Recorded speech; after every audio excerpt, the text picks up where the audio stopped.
Bonjour et bienvenue dans le dernier épisode de French Expat. C'est bon, relax, le dernier de la saison 5. Comme l'année dernière et comme celle d'avant, j'ai le plaisir de m'emparer du micro en solo pour répondre à vos questions et vous annoncer un petit peu ce qui vous attend au cours de la saison prochaine qui va débuter dans quelques jours à peine. Merci à toutes celles et ceux qui m'ont envoyé leurs messages et leurs questions. Et j'ai envie de dire, c'est parti!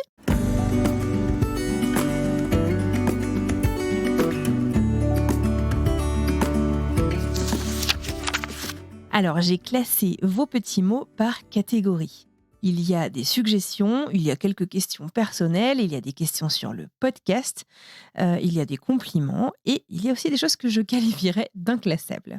Mais avant de répondre à vos questions, je vous propose de faire un petit bilan. La saison 5 commençait fin août dernier avec un épisode dans lequel on partait à la rencontre de Florian et de Marie-Laure, deux Français installés à Maui, à Hawaï. Ils revenaient avec beaucoup d'émotion et de recul sur les feux qui ont eu lieu à Maui. Et la saison s'est terminée il y a quelques semaines, avant les quelques rediffusions traditionnelles de l'été, par une série consacrée au divorce à l'international. Au cours de cette année, de cette saison 5, 64 épisodes sont sortis, avec toute une multitude de formats finalement. Vous avez retrouvé les témoignages clés, les témoignages phares qui sont caractéristiques de French Expat. Vous avez retrouvé des épisodes dans lesquels on prend des nouvelles finalement des personnes qui sont passées à mon micro. Le fait en fait que j'enregistre assez en amont de la diffusion se prête particulièrement à ce petit format, ce petit bonus. Vous avez aussi retrouvé des épisodes thématiques avec des experts. Je pense notamment au sentiment de culpabilité quand on vit à l'étranger, qui est un épisode que, selon les chiffres, vous semblez avoir particulièrement aimé. Ou encore dans le même genre, le couple à l'épreuve de la vie à l'étranger. Et bien entendu, le divorce dont je vous parlais à l'instant. Au cours de cette saison, j'ai multiplié autant que possible les rencontres en personne. Alors, d'un point de vue logistique, ça veut dire que la captation sonore est souvent meilleure puisque je viens avec mon équipement. Et puis aussi, je trouve qu'il se passe des choses qu'on ne capte pas forcément en visioconférence, des émotions, des regards, des sourires dans la voix qui sont vraiment particuliers et qui font que l'atmosphère d'une conversation marque encore plus. Alors forcément, ces rencontres en personne se sont passées plutôt dans le Colorado puisque c'est là que je vis. Puisque je sais que vous aimez les statistiques, l'épisode le plus écouté de la saison, c'est celui de Lorraine Lebert, aussi connue comme Frenchilo, qui nous racontait son histoire d'amour à l'épreuve de la distance. Dans le top 5, on a aussi l'histoire d'Ishraq Bafoun, qui nous racontait sa reconversion de la finance à l'event planning, une reconversion qui se passait à New York. Ou encore Emeline à Tahiti, qui nous racontait ce rêve prémonitoire alors qu'elle était au désespoir d'aller fermer ses yeux à Bora Bora et qui nous raconte finalement comment est-ce qu'elle a reconstruit sa vie à Tahiti. Ou encore Layla au Canada qui nous racontait qu'elle avait quitté la France afin de fuir le racisme. Enfin, dans le top 5 de cette saison, nous avons l'histoire d'Audrey qui nous racontait sa nouvelle vie en famille sur l'eau, sur un bateau. Cette année encore, je me suis prêtée au jeu de vous proposer des épisodes au long cours. Je pense notamment à l'histoire de Magali Badolo, cette infirmière lyonnaise qui nous racontait finalement de l'idée de la genèse vraiment de son projet de partir à l'étranger jusqu'à son arrivée. On avait fait le point quelques mois après son arrivée au Canada. Et donc l'originalité de ce format, c'est qu'elle nous avait documenté finalement ses états d'âme, ses questionnements et puis son procédé, vraiment son processus d'immigration tout au long de 2 ans. Ça avait fait donc 2 épisodes, les épisodes 46 et 47, qui ont eu eux aussi beaucoup de succès. Je reste toujours à l'écoute d'opportunités, de voyages, d'épisodes qui racontent finalement des épisodes de vie au long cours. Alors n'hésitez pas à m'écrire sur Instagram ou directement sur mon email afandrely@frenchmorning.com pour en discuter.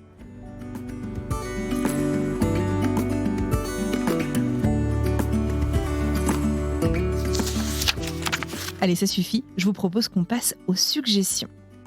La première suggestion que j'ai reçue, elle vient de Floriane, qui nous dit qu'elle a trouvé très intéressant d'avoir des épisodes sur des étrangers qui se sont expatriés en France.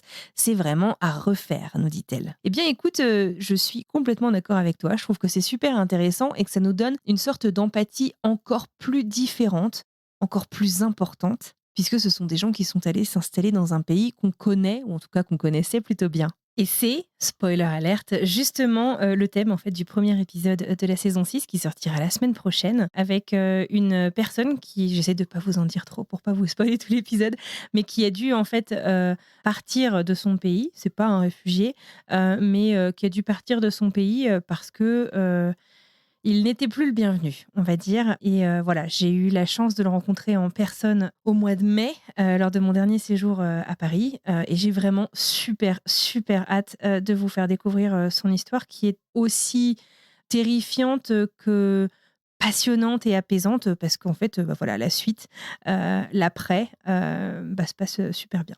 Et comme vous l'avez compris, c'est un exercice que j'adore. J'adore, aussi, allier ça finalement au fait, de se rencontrer en personne. Je serai cet hiver au mois de décembre, en France, et j'adorerais en fait que ce soit l'opportunité d'en enregistrer d'autres. Alors si vous pensez, à des gens ou si vous-même, vous vous reconnaissez un peu dans ce type d'histoire, n'hésitez pas à m'écrire et peut-être qu'on peut organiser ça. La deuxième suggestion que j'ai reçue, c'est celle de Marine qui nous dit que ce serait super d'avoir une page job. Alors oui, je suis complètement d'accord, mais sachez que si vous vous promenez sur le site de French Morning qui est le média des Français de l'étranger, et notamment au Canada, aux États-Unis et à Londres, sur le site de frenchmorning.com, vous retrouverez des annonces parmi lesquelles certaines offres d'emploi. Moi, je suis ravie par contre de les relayer, par exemple sur le compte Instagram de French Expat. N'hésitez pas à me les envoyer. Peut-être que je sais pas, on pourrait imaginer un système dans lequel, j'ouvre les appels finalement à candidature, je sais pas, une fois par mois et je les repartage. Ça peut être un rendez-vous sympa et si ça peut aider, avec grand plaisir. La troisième suggestion nous vient de Escale Linguistique. Elle nous demande est-ce qu'on pourrait avoir des témoignages de personnes en pays hispanophones. Je sais qu'il y en a déjà un peu. Effectivement, il y en a un peu, mais c'est vrai qu'il y en a que très peu. Je pense par exemple à Anne-Claire à Barcelone, je pense à Sandrine en Espagne aussi, je pense à un témoignage dont on a fait une rediffusion il y a quelques mois, il me semble, en Argentine. On les compte un peu sur le doigt d'une main. Je suis ravie, d'en faire, envoyez-moi, des histoires. Comme toujours, je cherche des histoires fortes. N'hésitez pas à me les envoyer. Il y a un questionnaire, disponible dans les liens dans la bio du compte Instagram de French Expat et comme vous le savez, je donne pas toujours la priorité à la destination, mais plutôt à l'histoire. Donc je suis toute oui. Magali qui nous envoie 2 grandes questions. La première, est-ce que c'est prévu des épisodes avec des Français qui retournent en France? Alors effectivement, à nouveau, je suis à la recherche d'histoires. Je crois que c'était lors de la saison 4, je pense à Estelle que j'avais rencontrée, dans un petit café, du Perche, pour qu'elle nous raconte justement son retour, en France. On a fait de manière générale quelques épisodes, sur le retour en France, mais effectivement, je crois pas en avoir fait cette saison. Mais la bonne nouvelle, c'est qu'en saison 6, je résous tout ça. En tout cas, ce mois-ci, au mois de septembre, vous devriez pouvoir découvrir le témoignage d'une certaine Laura, qui est rentrée d'expatriation et qui vous racontera un peu tout ça en détail avec beaucoup de recul. Un témoignage qui promet d'être passionnant. Donc, bah, à nouveau, je suis toujours super ouverte. N'hésitez pas à m'écrire avec grand plaisir ou à me suggérer des histoires. Je serai ravie de regarder tout ça. La deuxième question de Magali, qui est en fait Magali Badolo, dont je vous parlais il y a quelques minutes, elle me demande est-ce qu'on peut avoir un French Expat Club pour se retrouver? Eh bien, écoute, moi, j'en serais ravie. Je serais ravie aussi qu'on se rencontre en vrai. Voilà, on est à presque 350 épisodes de French Expat qui ont été publiés depuis le 7 octobre 2019. Ça commence à faire beaucoup de monde, ça commence à faire beaucoup d'histoires, toujours des histoires qui me touchent beaucoup et je serais super contente de trouver des opportunités finalement de se retrouver en vrai, mais aussi de manière virtuelle, de se connecter. Écoute, à réfléchir, si vous avez des idées, si vous avez envie de m'aider à développer ça, n'hésitez pas à m'écrire. Je suis preneuse de toutes les bonnes volontés. Nous avons Caroline qui nous écrit d'Asie et qui me demande à quand un épisode où l'on suit toute une famille qui déménage par audio. Écoute, je suis en recherche de ce type d'histoire. J'ai quelques pistes, donc j'espère pouvoir vous proposer quelque chose cette année. Stay tuned, comme on dit. Nous avons, alors c'est un jeu de mots. See you later. CIOU, qui nous dit j'ai beaucoup aimé le format sur plusieurs mois de Magali Badolo. J'espère qu'il y en aura d'autres. Écoute, oui, c'est un format que j'apprécie énormément, donc avec grand plaisir. Alexandra, nouvellement expatriée au Canada, qui nous dit des personnes qui se sont expatriées sur le tard, j'adore, on en veut encore. Écoute, j'espère en tout cas rendre justice au spectre assez large finalement des différents profils qui partent à l'étranger, des gens qui partent seuls, des gens qui partent en couple, des gens qui partent en famille, certains qui partent en tant qu'élèves, étudiants, jeunes pros ou même des retraités. J'essaye de varier tout ça. Donc j'espère en tout cas que ça te satisfait, que tu retrouves des histoires qui te plaisent.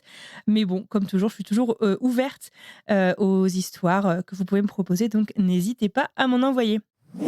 Marie-Laure nous écrit d'Hawaï et elle me dit « Et tiens, et si on prenait des nouvelles de Florian pour savoir où il en est un an après ?» Pour rappel, Florian, c'était Florian Bayeul que nous avions retrouvé fin août dernier, en début de saison 5, et qui nous racontait en fait sa fuite pour survivre au feu de la Raina, une petite station balnéaire de l'ouest de l'île, le 8 août 2023.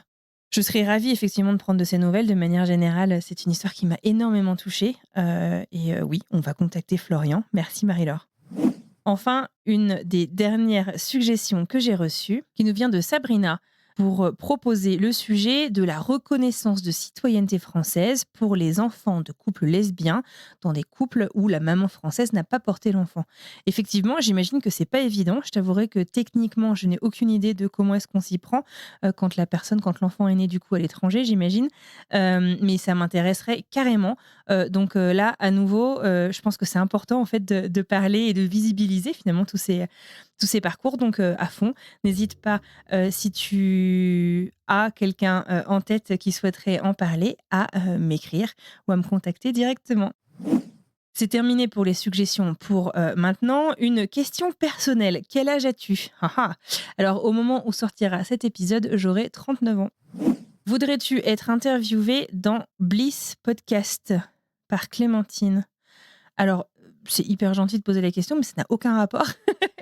Bliss, c'est un podcast sur la maternité. Clémentine Gallet qui fait ça très bien. Je suis pas sûre d'avoir grand-chose à apporter au sujet, mais oui, ça pourrait être, pourquoi pas, sympa, si un jour c'est pertinent. Mais comme voilà, j'ai reçu plusieurs fois la question « Oh, on voudrait t'entendre », j'ai participé, j'ai raconté des morceaux de mon parcours dans plein de podcasts. Je pense au podcast Maman Boss, je pense au podcast Prenons un café, je pense au podcast Fille Expat, je pense au podcast Antipop, je pense au podcast La Demande. Bref, si vous voulez vraiment en savoir plus sur moi, vous avez qu'à entrer mon nom, je pense, sur votre appli de podcast et vous devriez trouver quelques petites choses à vous mettre sous la dent.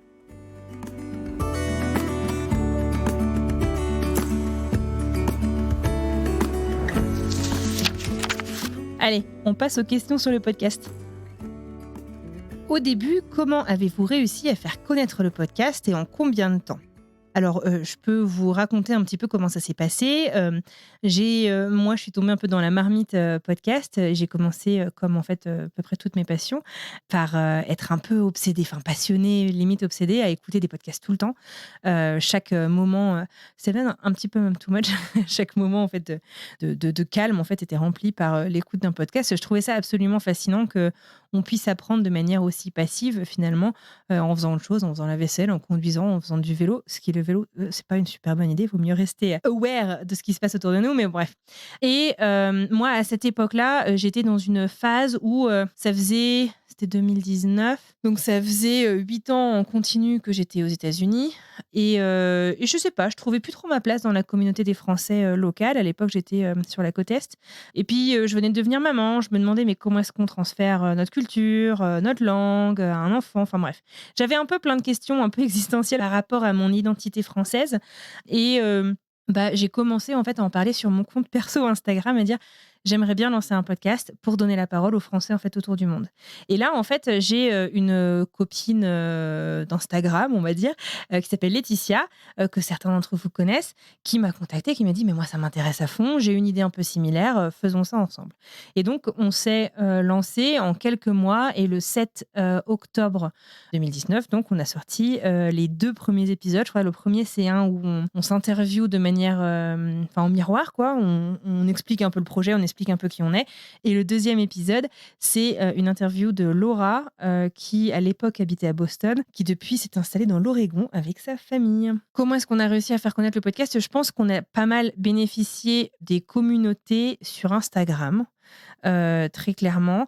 Laetitia avait une communauté très engagée et très suivie, très engagée, et elle était très suivie sur Instagram. Et je pense que clairement le podcast a bénéficié finalement de cet appui, de ce push. Je pense aussi qu'on a eu pas mal de chance, c'est qu'en 2019, c'est pas vrai partout dans le monde, mais sur le podcast francophone, on était encore un peu au début de l'adoption de masse des podcasts francophones. Ça fait qu'il y avait beaucoup de gens qu'on pouvait convaincre assez facilement de donner une chance à ce média. Si Mélanie nous écoute, je pense à cette auditrice qui, au tout début, elle habite en France, elle était en road trip, je crois, au Canada, et elle voulait absolument écouter. Elle était, mais comment on fait ? Et donc, je me souviens de l'avoir guidée un peu, pas à pas, par message privé interposé, pour l'aider, en fait, justement, à lancer ce podcast. Et puis, je pense aussi que les personnes qui sont passées à notre micro, mais aussi les gens, en fait, qui ont aimé le format, en ont beaucoup parlé autour d'elle. Je pense que ce serait beaucoup plus difficile à faire maintenant, parce que maintenant, on est quand même presque noyé dans la quantité de podcasts qu'il y a disponibles, même sur un seul sujet. Sur l'expatriation, à l'époque, je crois qu'il y a plusieurs podcasts qui se sont lancés au même moment, mais avant ça, il devait y en avoir, je pense, à 2, Ex-Expat et un autre dont j'oublie le nom, qui, je crois, s'est arrêté. Pardon à la personne qui m'écoute, mais qui est, je crois, le premier podcast, chronologiquement en tout cas, qui est sorti sur le sujet, voilà, de la vie à l'étranger. Mais pour vous dire à quel point c'était pas aussi facile, en fait, de trouver les podcasts, c'est que moi je les connaissais même pas, en fait, quand j'ai lancé ce podcast. Et c'est pas faux d'avoir fait des recherches, mais maintenant, en fait, les moteurs de recherche sont beaucoup plus performants sur les applications de podcast pour chercher des thématiques et pas juste des mots-clés. Enfin bref, voilà. Et puis après, comment, pour finir ma réponse, je suis désolée, qui est un peu longue, à cette question, comment on a réussi à faire connaître le podcast ? On a eu énormément de chance. Alors Laetitia, elle n'a pas pu continuer le podcast, elle a fait une partie de la première saison. On a recruté, entre guillemets, 3 personnes qui nous ont apporté une aide incroyable pendant plusieurs années, de manière complètement bénévole. Franchement, je leur en suis extrêmement reconnaissante. Je pense à Manon, qui est maintenant installée à Houston et qui doit être, je pense, l'épisode 3 ou 4, et qui a géré la communauté, qui avait toujours de superbes idées et qui gérait les réseaux sociaux, en fait. Et vraiment, on a eu énormément de croissance grâce à son aide. Je pense à Fanny, qui est maintenant installée sur la côte ouest au Mexique, et qui a géré le blog, qui a géré d'ailleurs une équipe de blogueurs que je salue s'ils sont toujours par ici, et qui ont fait un travail incroyable, qui nous ont donné plein d'informations géniales, qui nous ont énormément aidé au référencement du podcast. Je pense aussi à Charlotte, qui m'a énormément aidée pour gérer les mails, en fait, parce qu'on était un peu victime de notre succès pendant un temps, et on recevait une quantité incroyable de mails de personnes, en fait, qui voulaient participer au podcast, et c'était génial, mais c'était un peu étourdissant. Et puis, je veux dire, à cette époque-là, on faisait ça aussi en plus de notre travail. French Expat, c'est le temps plein de personnes, hein. Même toujours maintenant, même si je suis payée pour le faire. Et puis, je pense enfin à Caroline, qui m'a beaucoup aidée sur les relectures.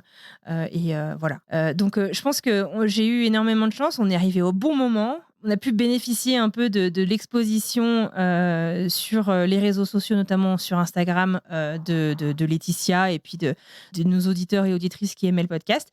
Et on a eu une équipe hyper soudée qui nous a énormément aidés à lancer le projet. Alors, merci. Alors, la prochaine question, c'est pas vraiment une question, je crois que c'est une question ouverte, c'est mi-suggestion, mi-ras-le-bol, question anonyme. Qui d'autre passe le spoiler au début de chaque épisode ? Eh bien, écoutez, n'hésitez pas à le passer si vous voulez pas savoir finalement de quoi ça va parler. Je sais qu'il y en a qui apprécient, je sais que moi, en fait, qui suis une avide auditrice de podcast, j'aime avoir une petite idée de quoi on va parler. Mais en tout cas, voilà, vous avez toujours la fonction plus 30 secondes, je crois, sur les applications de podcast, donc je ne me vexe pas, vous pouvez tout à fait passer ça. La question suivante, qui travaille sur le podcast ? Avant, vous étiez plusieurs. On est toujours plusieurs, mais donc effectivement, l'équipe que je vous ai présentée il y a quelques instants n'est plus là. Il n'y a que moi de l'équipe, je dirais, historique du podcast, mais tout va bien, hein. On est toutes toujours en contact, on est en très bons termes, et d'ailleurs, j'ai pas mal de projets avec l'une d'entre elles. Voilà, un petit teaser, je vous en parlerai quand ce sera un peu plus concret. Mais je pense effectivement que que toutes ont pu contribuer et donner beaucoup de leur temps. D'abord parce que c'était des moments de leur vie où elles en avaient, tout simplement. Charlotte, sa famille s'est agrandie. Caroline, elle est rentrée, je vais dire en France, non, en Belgique. Manon, elle a un job différent. À l'époque, quand elle travaillait pour French Expat, au début, en tout cas, elle attendait son autorisation de travail. Pareil pour Fanny, qui maintenant, pareil, bosse à temps plein. Donc forcément, on ne peut pas toujours travailler bénévolement, c'est bien normal. Et puis aussi, en fait, je crois que le podcast, il s'est lancé juste avant la pandémie, où on était beaucoup bloqués chez nous, donc on avait beaucoup de temps libre finalement. Et puis je travaille donc sur ce podcast avec Alice Krief, que je vous ai déjà présenté dans un épisode l'été dernier, pas l'été dernier, il y a 2 ans, je crois que c'était l'été 2022, où elle vous racontait un petit peu comment elle travaillait sur le podcast, Alice étant notre ingénieure du son. Estelle me pose la question, as-tu déjà interviewé un agent immobilier? C'est toujours la grande question de l'immobilier aux États-Unis. Eh bien écoute, sache que oui, quand je vous parlais des différents formats qui ont vu le jour cette année, il y a un format sponsorisé qui vous aura peut-être pas échappé. C'est des formats qui sont pas des catalogues de publicité, c'est des formats en fait dans lesquels nos sponsors viennent présenter leur domaine d'expertise. Et donc on a parlé notamment avec l'agence immobilière Barnes New York, qui nous raconte en fait un peu comment fonctionne l'immobilier. Alors on parle de New York et des États-Unis. C'est des épisodes qui sont sortis de mémoire en avril et au mois de juin, donc n'hésitez pas à aller les rechercher. Ce sont déjà des belles mines d'informations. Si vous avez encore des questions, en tout cas n'hésitez pas à me les envoyer. Je me ferai un plaisir d'essayer de trouver quelqu'un pour y répondre. Alors, une nouvelle question de Petit Lumontelechele. Je sens que c'est une langue que je maîtrise pas. La question, des conseils pour maintenir le français avec les enfants quand ils n'ont pas d'école française, quand il n'y a pas d'école française. Alors, j'ai pas de conseils magiques. Je sais qu'en tout cas, moi, j'ai un fils qui a 5 ans et demi et qui n'est jamais allé à l'école française et qui est parfaitement bilingue en français et en anglais, à l'oral en tout cas, en écoute, en compréhension et en expression, pas encore en lecture. Je sais pas s'il y a vraiment des règles là-dessus. Par contre, effectivement, on a fait quelques épisodes sur le sujet.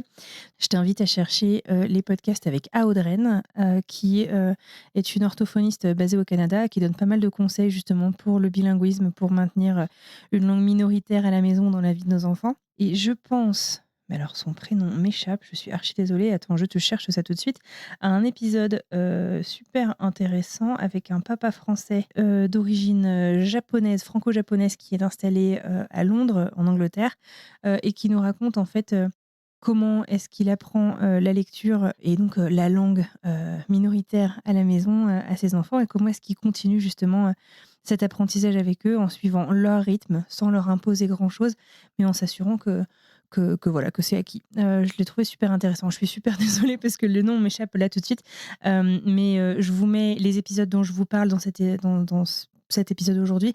Je vous mets la liste et les liens dans la description de cet épisode, histoire que vous vous y retrouviez plus facilement. Ah mais si, Yoshito Darmon, que vous pouvez retrouver sur Instagram en tant que multilingual dad. De toute manière, oui, je vous mets l'épisode dans les notes. Question suivante, feras-tu un podcast sur la maternité et la parentalité? Alors, je ne sais pas si la question porte un épisode, du coup, porté sur maternité et parentalité, ou si on parle d'un podcast en général qui serait pas French Expat. Si c'est la deuxième question, j'ai fait à titre personnel, du coup ça ne concerne pas vraiment French Expat, un podcast, pas parentalité, mais sur ce que j'appelais les itinéraires bis vers la maternité, vers la parentalité, qui s'appelle toujours Alors c'est pour bientôt. C'est un podcast qui est à l'arrêt, il y a une 50aine d'épisodes qui continuent d'être écoutés parce que je vois un peu les stats passer, et sur lequel justement on traitait des différents parcours quand voilà, avoir un bébé, c'est pas aussi facile que d'avoir un rapport sexuel. Après, des questions, d'épisodes sur la maternité et la parentalité, j'ai l'impression qu'on l'aborde dans beaucoup, de sujets. D'abord parce que, je pense que sur les 300 et quelques épisodes qui sont en ligne, on a une majorité de femmes. Alors bien sûr, toutes les femmes sont pas destinées, n'ont pas envie de devenir maman, mais il y en a quand même beaucoup qui le sont devenues, ou en tout cas qui l'envisageaient quand elles sont passées dans le podcast. Donc c'est des sujets qu'on a pas mal abordés. Si je réponds pas à ta question, je suis désolée, mais je suis pas sûre du coup, du registre, dans lequel, tu es. N'hésite pas, à m'écrire, pour, me donner plus d'informations.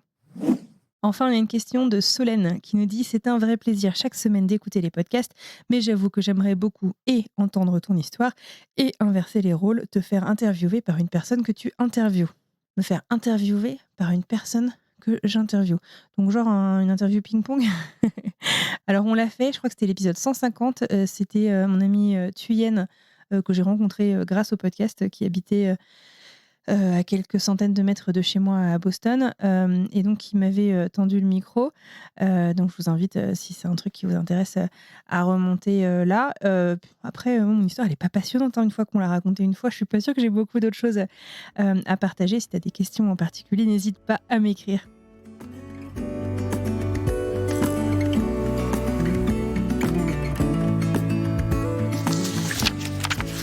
Allez, petite séance ego trip. Je vais lire vos compliments parce que franchement, on reçoit tellement de méchanceté sur les réseaux sociaux que lire les choses où tout va bien, eh ben, ça fait du bien. On a Nadia qui nous dit « J'écoute aussi parce que c'est super qualitatif. J'espère vraiment que French Expat vivra toujours. » Écoute, ça c'est le plus joli des compliments. Merci beaucoup.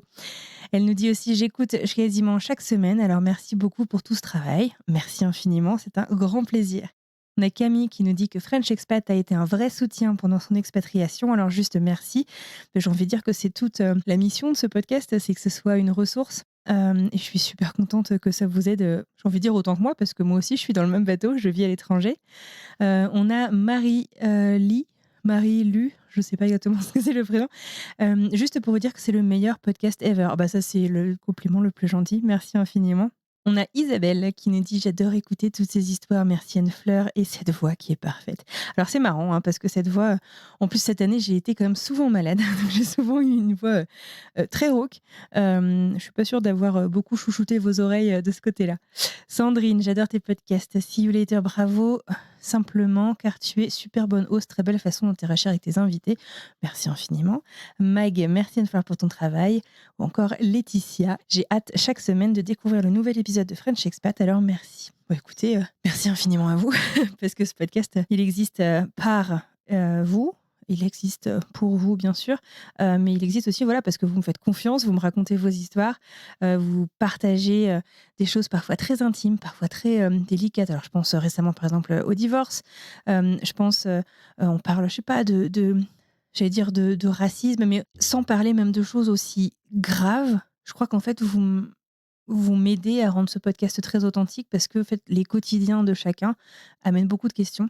Et voilà. Et je pense que grâce à vous, on arrive à être très authentique et à répondre et à permettre à chacun de s'identifier aux histoires qu'il entend.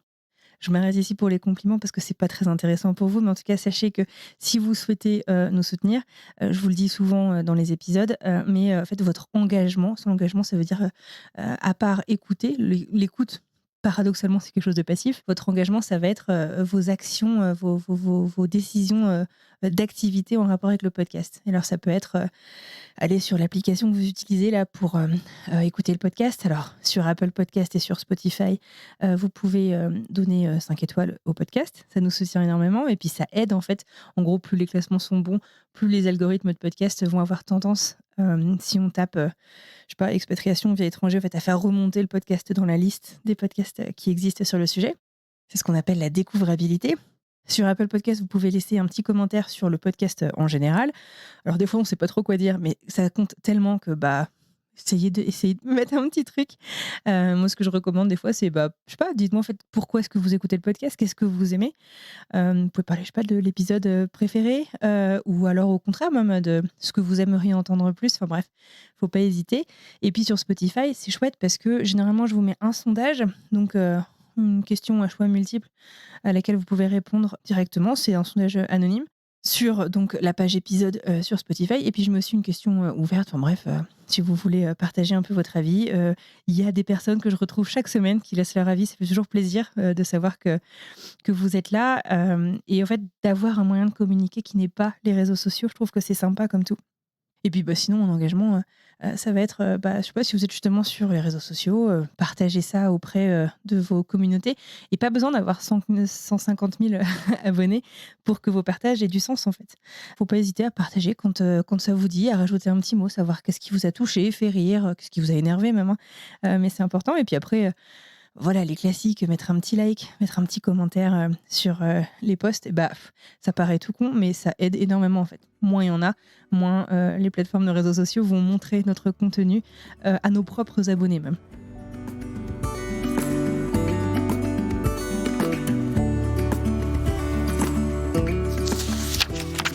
Je finis par 3 questions que vous m'avez posées, que j'ai classées dans la catégorie inclassable. La première, est-ce habituel de se sentir moins touché par les événements en France quand on vit à l'étranger, loin, et d'en culpabiliser un peu? C'est pas évident ça comme question. Hem, c'est pas évident parce que je me sens pas hyper concernée, donc c'est pas facile, de répondre, pour les autres. Mais alors, d'abord, la culpabilité, le sentiment de culpabilité me fait penser, du coup à cette, petite, c'était pas une série, c'était un épisode, sur la culpabilité. J'avais interviewé une psychologue, Elena Covo, qui partageait en fait pas mal de conseils, quand on se sent un peu, voilà, déconnecté, moins touché et puis c'est surtout en fait, parce qu'on soit moins touché, j'ai envie de dire chacun fait ce qu'il veut, mais que ça apporte de la culpabilité, je pense que du coup ça vaut le coup d'en parler parce que la culpabilité, c'est pas un sentiment rigolo, à vivre au quotidien.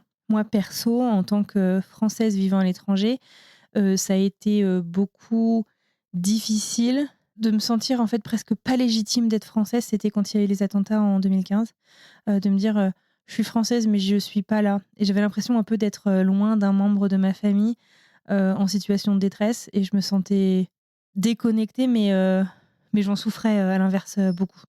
Je sais pas si c'est un sujet, qui vous évoque, des choses, n'hésitez pas à en venir, en parler, avec moi.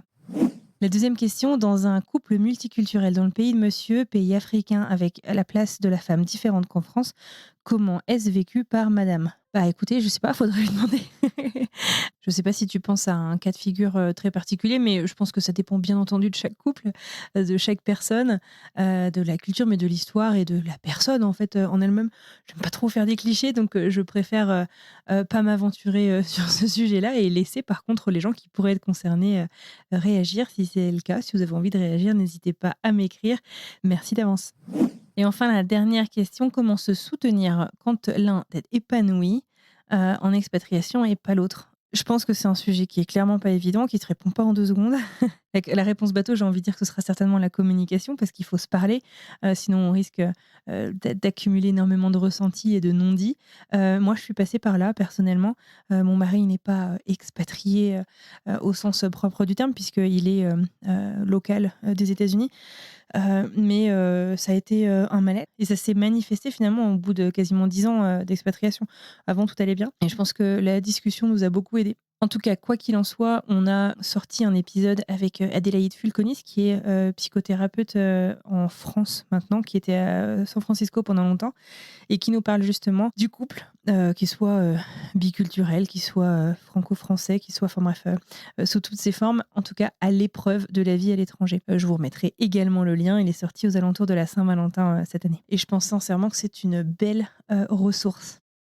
Avant de partir, avant de conclure, cet épisode, je voulais vous rappeler, un truc puisqu'on est ensemble entre amateurs de podcasts. Je voulais vous rappeler donc, que, French Morning produit plusieurs podcasts, ou coproduit, plusieurs podcasts, et que, French Expat n'est finalement qu'un des podcasts du catalogue. Si vous allez faire un tour sur frenchmorning.com/podcast, au singulier comme au pluriel d'ailleurs, ça marche, podcast avec un S ou non, vous allez retomber en fait sur toutes les podcasts, qui existent. Vous avez Révolution bilingue qui vous parle donc du bilinguisme, Moi Impat qui parle du retour, d'expatriation, French Expat, vous l'aurez, compris, French Boss, C'est ça l'Amérique, et il y a d'autres podcasts en préparation. Donc j'ai envie de dire, allez faire un tour, par ici, restez en tout cas, gardez une oreille, tendue du côté de French Morning et de French Expat parce qu'il y a de jolies surprises qui devraient arriver. Voilà, bah, écoutez, moi je crois que c'est fini, pour aujourd'hui. J'espère avoir répondu à vos questions. Je vous remercie, hein, très sincèrement, d'avoir joué le jeu, d'avoir envoyé, vos questions, vos petits mots. C'est toujours en fait un plaisir, je trouve, de faire cet épisode, tous les ans parce que, c'est une des rares occasions où on a, un droit de réponse, où on a un vrai dialogue. Parce que sur les réseaux sociaux, tout va vite, on s'écrit, c'est pas toujours le bon moment pour l'un ou pour l'autre, on n'est pas toujours, très disposé alors que là, voilà, on peut prendre le temps, je trouve que c'est sympa. Et en parlant de réseaux sociaux, vous connaissez très certainement, ma position. Je pense que les réseaux sociaux, ont très souvent, mauvaise réputation, mais peuvent être, un énorme soutien, notamment quand on vit à l'étranger. Moi, je sais que j'ai plusieurs amitiés, ça paraît un peu bizarre, mais qui se sont développées par les réseaux sociaux avec des gens que j'ai jamais rencontrés, d'autres que j'ai pu, concrétiser par des rencontres, par la suite. Mais justement, par exemple, toutes les copines qui ont travaillé, sur ce podcast depuis, sa création, on s'est jamais vues en vrai. Et je pense que ce sont des amitiés solides. Donc c'est génial. Mais il y a aussi l'autre côté. Heureusement, c'est pas la majorité. J'ai beaucoup de chance. Je pense que la communauté de French Expat est très bienveillante. Mais faites attention, quoi. C'est des humains qui se retrouvent derrière les comptes que vous suivez. Ce sont des vraies personnes. Et honnêtement, j'ai été très blessée cette année. Je préfère le dire comme il faut, en fait, comme ça s'est passé, parce que je pense que je suis pas la seule à qui ça arrive. Et je pense qu'on peut faire mieux en tant que société. Il m'est arrivé une altercation cette année sur le compte de French Expat qui m'a pas mal peiné. Quelqu'un qui était une auditrice fidèle qui, parce que la manière dont j'ai partagé des réponses à une question ne lui a pas plu, s'est désabonnée de tous les comptes et m'a limite bloquée parce que j'ai eu le malheur de dire que j'aimais pas trop le ton en fait, avec lequel on me faisait des retours. Arrêtons d'imaginer le pire des gens en fait. On ne sait pas ce qui se passe, que ce soit pour moi, que ce soit pour les gens que vous entendez à mon micro, que ce soit pour les gens à qui je parle sur les réseaux sociaux. Essayons de ne pas être aussi dramatique, essayons de ne pas être dans le jugement, j'ai envie de dire permanent. Et puis, je sais pas, partons du principe que chacun fait de son mieux. Et je pense qu'on vivra tous beaucoup mieux. Voilà, écoutez, en tout cas, merci infiniment de m'avoir écouté. Je vous souhaite une merveilleuse fin de journée, une très belle fin de semaine. Merci encore d'être là. Et puis, j'ai envie de dire, c'est parti. 3, 2, 1, la saison 6 est lancée.